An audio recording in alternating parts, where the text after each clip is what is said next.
What's up, guys? Jason here. Just doing a little video. Man, happy New Year to you. Hope it's been a good year so far. Hopefully, hope this is the best year for every one of you guys. I know we can be overly optimistic in the new year, make all these crazy resolutions and these goals that never happen. But for real, we have the decision to choose how this year's gonna go, and to keep the proper perspective on things. Yeah, we're still gonna have issues, life's still gonna bring its problems to us, but like my Jim Rohn, if you guys ever heard of him, the same wind blows on us all. The wind of adversity, the wind of life. So it's not like we should pray for less problems, but pray for more skills. So it's not about like the same wind blows on us all, right? Say we're boats at sea,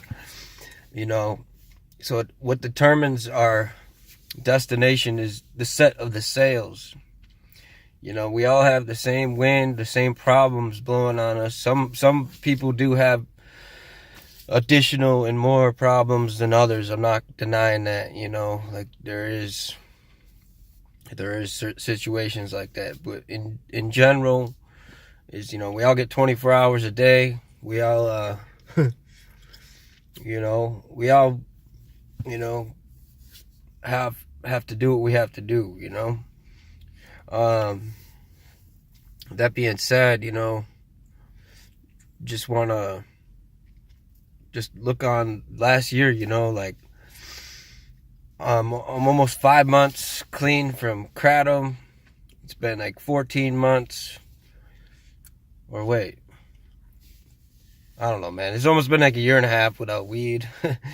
And yeah, it's like my first New Year's rolling in with sobriety under my belt, and I'm just really looking forward to what this year is gonna bring.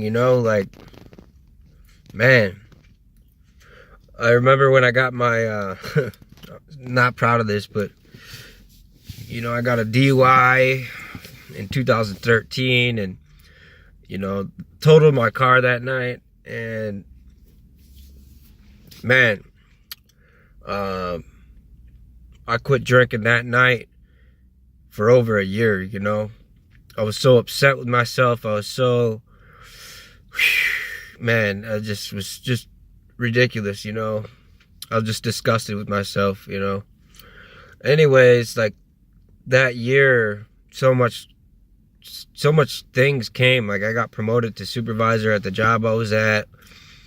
Granted, I was still smoking weed, but just quitting drinking. At that time in my life, I was drinking every night, and getting to this point where I'm at now, without kratom, without using anything, is I'm reaching deeper levels of like settling into myself, and deeper levels of joy and peace, and kind of remembering like who I am, like using so many different substances throughout the years, really confused myself with like who I am, what my identity is, and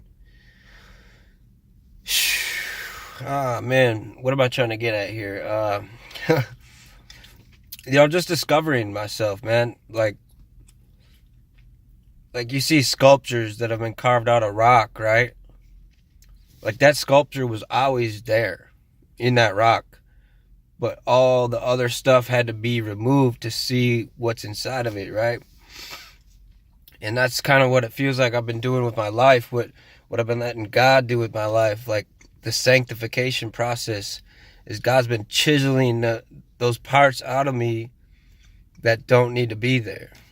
Those unnecessary parts that aren't serving me, that are just weighing me down, keeping me held back from, reaching success, from reaching my destiny to reaching dreams to reaching goals, you know, like, man, it's a lot harder to accomplish or achieve something when you're weighted down, when you got all this unnecessary things tied to you, you know.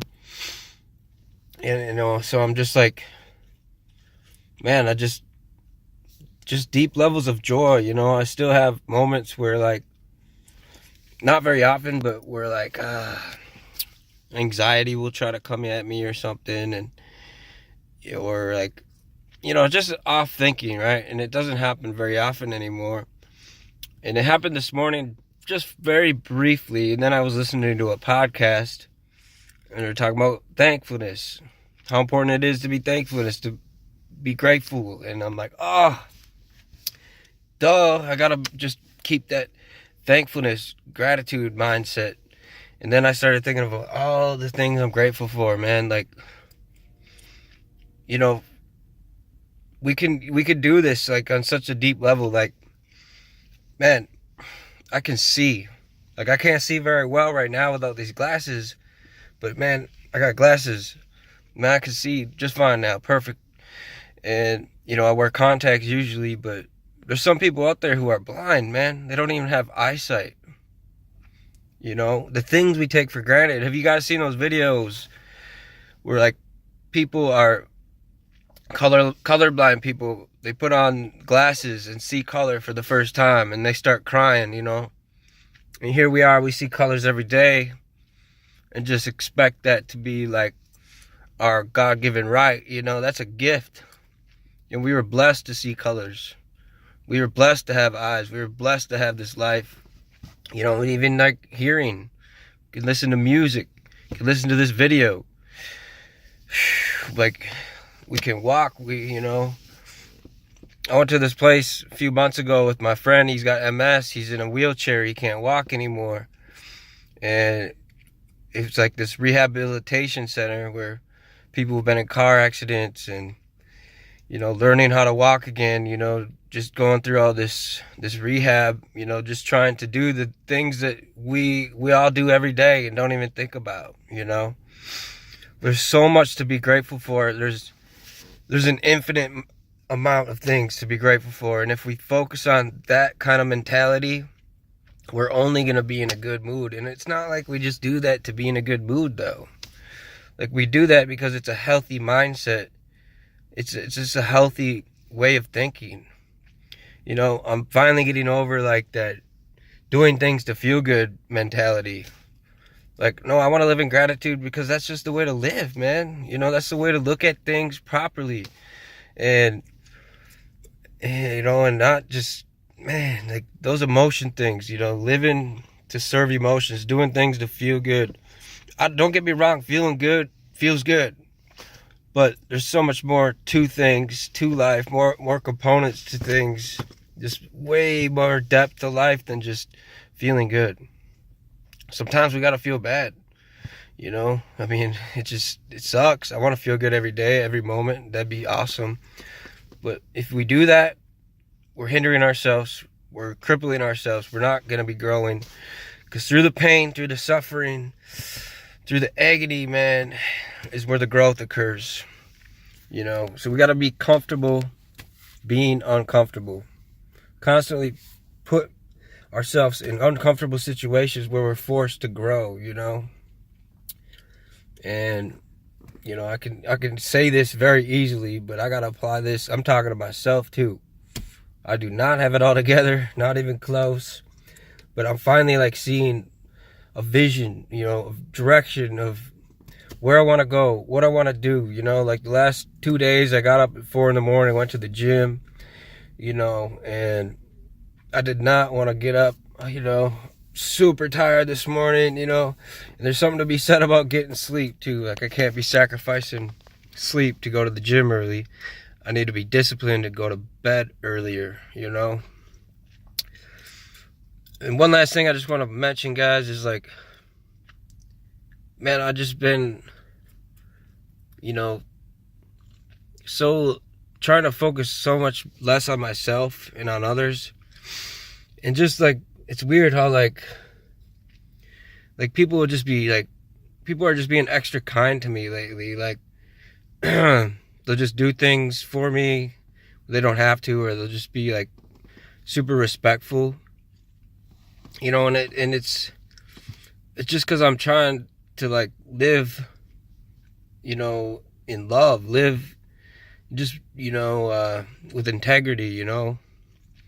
And it's weird how people people subconsciously will pick up on that and, you know, respond in that manner. Like, I just got multiple examples. You know, I went to the coffee shop the other day and this lady just gave me a free coffee, you know. Like, I went to GNC today and the guy just gave me a free shaker cup, you know. And it's like, it's crazy.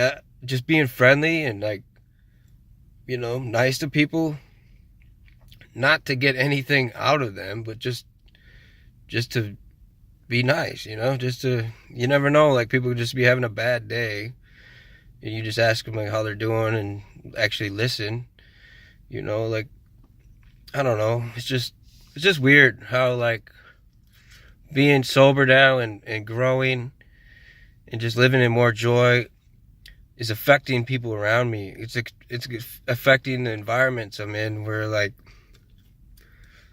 we can underestimate like our mindset and our attitudes. We think it's just about us, but man, like we're affecting everyone around us. Even if we're in a crabby mood, you know, we can start getting other people crabby. Like, people can pick up on your vibes, you know what I mean? So it's crazy how good vibes are contagious, and so are bad vibes. So it's just cool to just be vibing on a higher, better level, and living in love, you know. Like, the greatest commandment in the Bible is love the Lord with all our heart, all our strength, all our might, and then love our neighbor, you know. So we're to love people. I mean, that's the greatest commandment, is to love. So just want to put that out there, guys. Hope you're having an awesome week. Take care. God bless you.